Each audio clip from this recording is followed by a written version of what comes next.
on that side. We're on that side.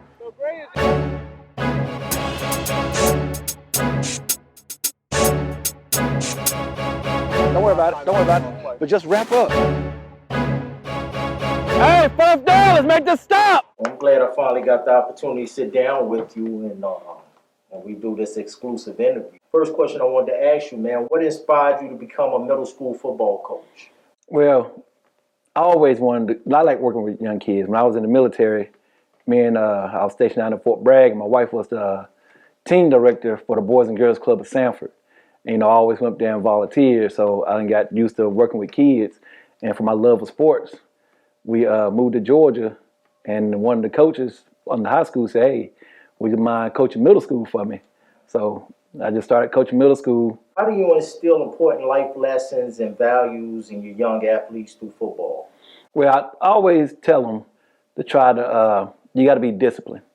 And it seems like every team that we play, they always ask me, why are your kids so disciplined?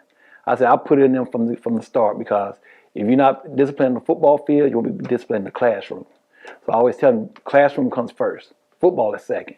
So if you want to play football for me, you got to handle the classroom first. What strategies do you utilize to help students excel both academically and athletically during the middle school years?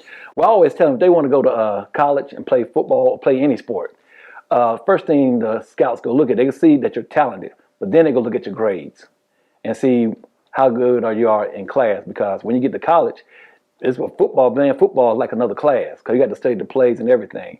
So I let them know, if they're serious about sports and going to the next level, they got to study and be disciplined and be able to do what they need to do in the classroom. Creating a team culture is essential.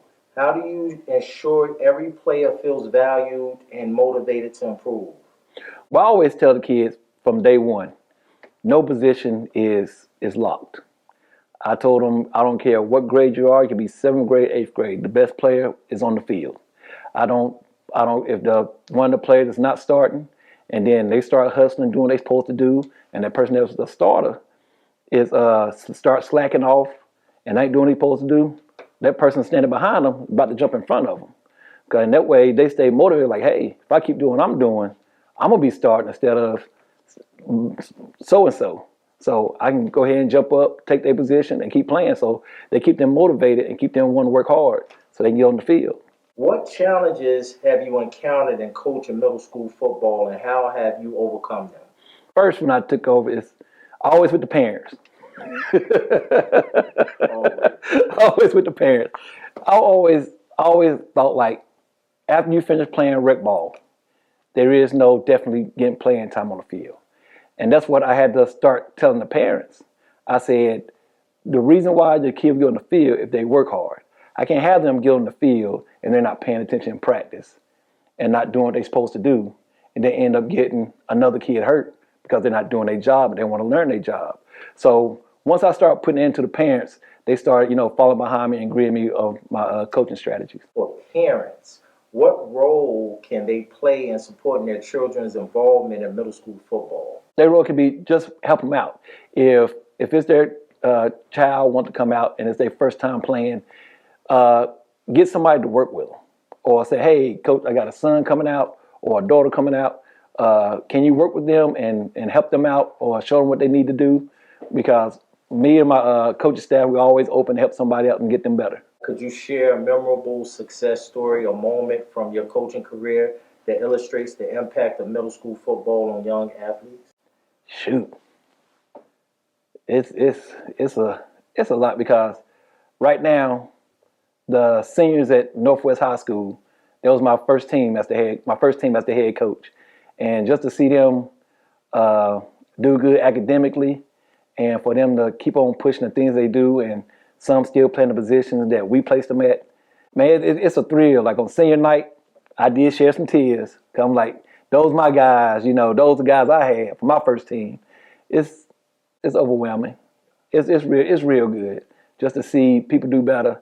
Even though, like when I was in Georgia, I had a couple of guys that went to the NFL who I helped coach in middle school, and just to see them out there go out and buy their jerseys, it feels good. Just say, hey, I was coaching them. I ain't make them to the players they are today, but I got the chance to coach them. What advice do you have for middle school athletes who aspire to continue their football journey beyond this level?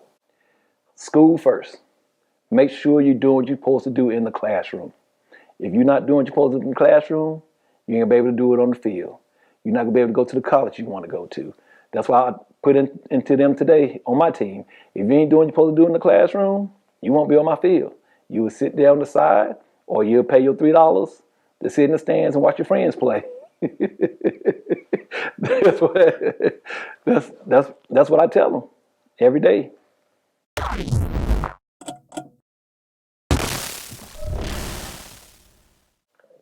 Coach, man. Well, I'm glad we got the opportunity to sit down, man, and do this. Man. Yeah.